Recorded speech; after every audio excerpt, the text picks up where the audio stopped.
अस्सलाम वालेकुम मलګرو پرون ما تاسو ته ویل چې عمران خان ته یو ډیره غټه کامیابی ملاوېدو واله ده. نه هغه کامیابی نن عمران خان ته ملو شوه او بلکې دا صرف د عمران خان نه بلکې د پاکستان د عوامو دپاره یو ډیره غټه کامیابی ده، ځکه چې د 1973 د آئین مطابق الیکشن د پاکستان د عوامو یو بنیادی حق دی. الیکشن کمیشن چې کومه فیصله کړې وه په 22 مارچ باندې او هغوی په پنجاب کې انتخابات ملتوي کړي، نو سپریم کورټ نن په هغې باندې خپله فیصله وروله او هغوی د الیکشن کمیشن چې کومه فیصله وه نه هغه مسترد کړه او دا حکم یې ورکړو چې په 14 مای باندې به اوس په پنجاب کې انتخابات کیږي. د دې فیصلې چې کوم تفصیل دی هغه هم تاسو ته مخې ته ایږدم او په دې باندې حکومت او الیکشن کمیشن څه ریسپانس کړی دی اب هم په دې ویډیو کې تاسو ته وایم. خو د هغې نه مخکې تاسو ټول ته یو ریکویسټ دی چې دا ویډیو مخکې ملګرو سره ضرور شیر کړئ او خپله قیمتي رای هم ما سره په کمنټ کې ضرور شریکه کړئ.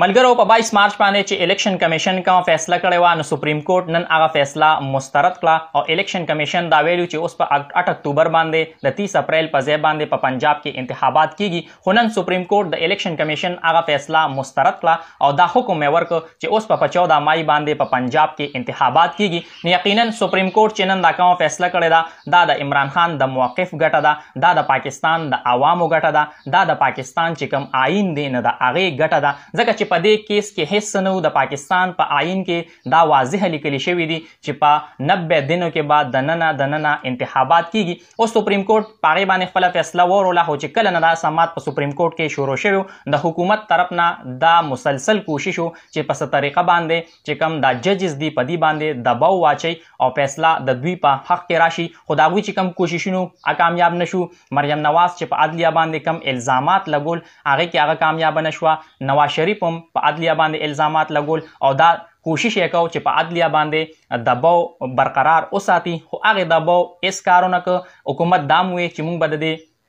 3 ججز خلاف ریفرنس راولو، دی م وویل چې یاره د پاکستان چیف جسټس ته استعفا ورکړي. خو دې ټولو خبرو هېڅ کار ونه کړ. نن سپریم کورټ هغه فیصله وروله چې کومه فیصله ده هغه تاسو ته مخې ته ایږدم او دا به هم تاسو ته وایم چې په دې باندې اوس حکومت څه ریسپانس ورکړی دی او الیکشن کمیشن په دې باندې خپل څه رد عمل ورکړی دی. سپریم کورټ په دې خپلې فیصلې کې دا وویل چې په 22 مارچ باندې الیکشن کمیشن کومه فیصله کړې ده نه هغه فیصله موږ مسترد کوو، ځکه چې په آئین کې دا واضح لیکلی شوي دي چې 90 ورځو نه انتخابات په یو صورت کې مخکې نشي تللی او د پاکستان الیکشن کمیشن سره دا اختیار نشته چې هغه انتخابات مخکې بوزي. نو اوس چې کوم انتخابات دي په پنجاب کې اب په 14 مای باندې کیږي، ځکه چې الیکشن کمیشن کومه غیر قانوني فیصله کړې ده د هغې د وجې نه 13 ورځې ضایع شوې، نو ځکه اوس موږ په شیډول کې الیکشن تبدیلي کوو.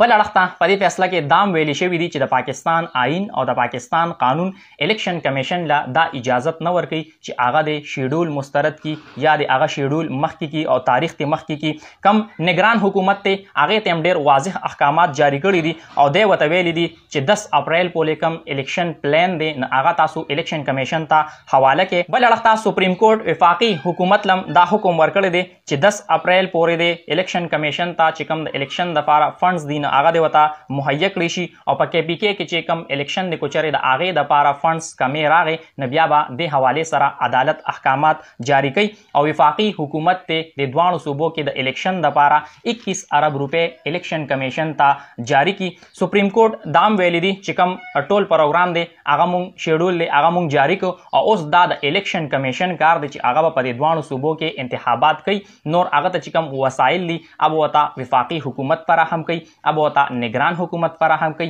او د پاکستان چې څومره ادارې دي هغه چې دې سره ماتحت دي نو هغه به ټول الیکشن کمیشن سره پوره مدد کوي او د هغوی کار صرف دا دی چې هغه به په دې 2 صوبو کې انتخابات کوي. او کوچرې زمونږ کومه دا فیصله ده، زمونږ کوم دا حکم دی په دې باندې الیکشن کمیشن یا چې نورې کومې ادارې دي هغوی پې عمل درآمد ونه کړو نو بیا به موږ د هغې خلاف سخت کاروایي کوو. بل اړخته سپریم کورټ د دې هم وضاحت وکړو، ډېرو خلکو دا وی چې په 1 مارچ باندې سپریم کورټ کومه فیصله ورکړې وه نو هغه د 3-2 نه بلکې 4-3 تناسب سره وه. نو سپریم کورټ نن د هغې وضاحت وکړو او چیف جسټس دا ووی چې هغه فیصله 3-2 تناسب سره وه او چې کوم 2 ججز دي هغوی اختلافي نوټ لیکلو د هغوی چې کومه رای ده نو هغه د دې 3 ججز چې کومه فیصله ده په هغې باندې نشي اثرانداز کېدی. چې کوم شیډول دی د انتخاباتو حواله سره هغه هم زه تاسو ته مخې ته اږدم 10 اپریل پورې چې کوم امیدواران دي هغوی خپل کاغذات نامزدګي جمع کولی شي. د امیدوارانو چې کوم حتمی فهرست دی هغه به په 19 اپریل باندې الیکشن کمیشن جاری کوي او چې کوم نشانات دي هغه به امیدوارانو لا په 20 اپریل باندې ورکړل کیږي. بل اړخ وفاقي حکومت ته سپریم کورټ دا حکم ورکړی دی چې 17 اپریل پورې د دې الیکشن لپاره چې کوم سکیورټي پلان دی نه هغه تاسو الیکشن کمیشن ته حواله کې او وفاقي حکومت او نگران حکومت چې دی نه هغه چې کوم احکامات عدالت دی ورکړي دي نه هغه احکامات به مني او د الیکشن کمیشن مدد به کوي. اوس د وفاقي کابینه چې ده د هغې اجلاس هم موجوده حکومت طلب کو نو ګورو چې حکومت په دې باندې څه ریسپانس ورکوي او بل اړخ ته چې کوم الیکشن کمیشن دی نه هغوی هم ذرایع دا وایي چې هغوی هم د دې فیصلې خلاف اپیل کوي. نو دې ټایم کې الیکشن کمیشن سره دا دوه جواز مخکې چې یاره موږ ته چې کوم ادارې دي هغه راله فنډز نه راکوي هغه راله سکیورټي نه راکوي. اوس دې حوالې سره سپریم کورټ ډېر واضح احکامات جاری کړل.